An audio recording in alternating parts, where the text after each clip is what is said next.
to our makeup looks after lunch, the focus will be on a more editorial direction related to runway as well. So we'll play around and experiment with some different shapes and some different ideas there.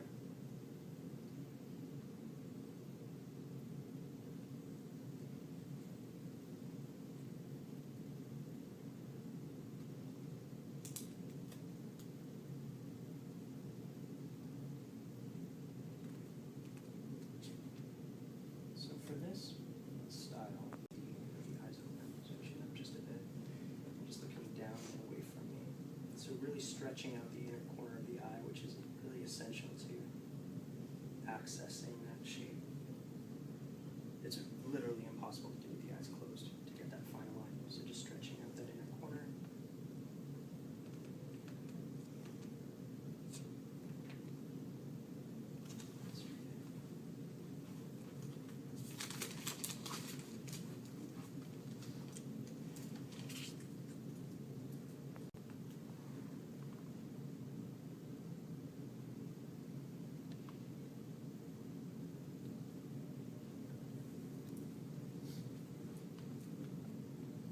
Straight ahead again, point and chin up a little bit. Oftentimes, yeah, just straight ahead's great. Oftentimes people have that natural second fold in the outer corner, which makes your line skip just a little. So keep the eyes open. Finish off my shape.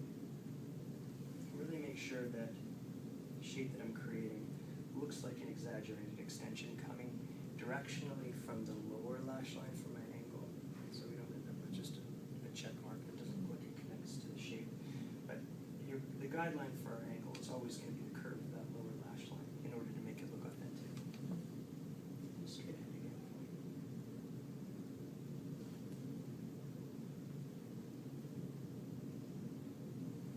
What's your process when you're creating a look, like when you were doing the runway shows?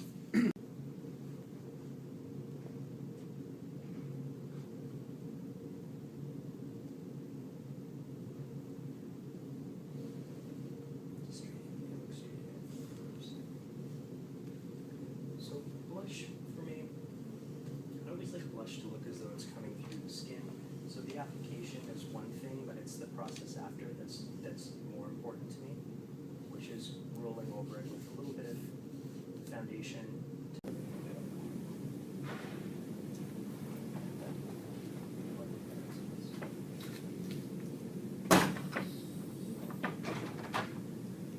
Are you finding that the trend's going to more finished look? Meaning that it's... Because like we're studying hair trends now, and the trend is going to more texture, but it's still it's very finished. Like it's not like I know there was a time back in the, I guess, early 2000s where everything was that nude look, very natural. And I think the difference now is that there is more of a constructed nude. okay. So I think if we go through and we'll flip through Pop magazine or Rush magazine, ID, any of the ones that you read, there's a lot of heavy, and it has been for a couple of seasons now, a lot of heavy emphasis on 20s inspired looks, obviously, as you can see from Allure magazine there, where there's a strong eye and a strong lip as opposed to one or the other.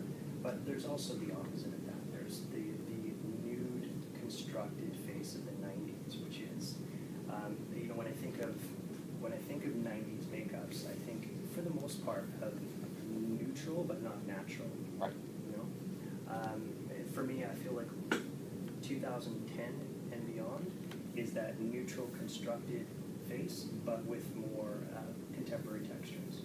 So it's not, in the 90s it was everything matte for the most part to create that. Now we have texture and dimension, but still a lot of shaping, a lot of contouring going on. So both, yeah, I think you're definitely seeing both. But as far as a finished look, without question, I think for even when makeup is often when makeup is taught in school, and I do teach fundamentals as well. I teach in the 90s with a 90s makeup focus because it is very constructed and very defined.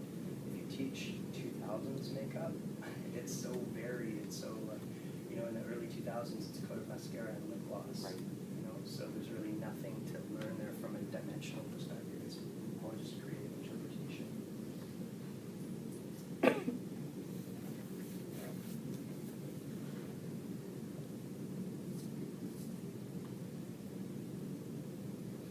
To me, when I see images, I've referenced Kim Kardashian a couple of times because she, you know, as far as pop culture, from a pop culture standpoint, someone that's very much the guy, and her makeup is very definitive. But even that started to become a slightly more subtle version of it with the Allure cover a few months ago.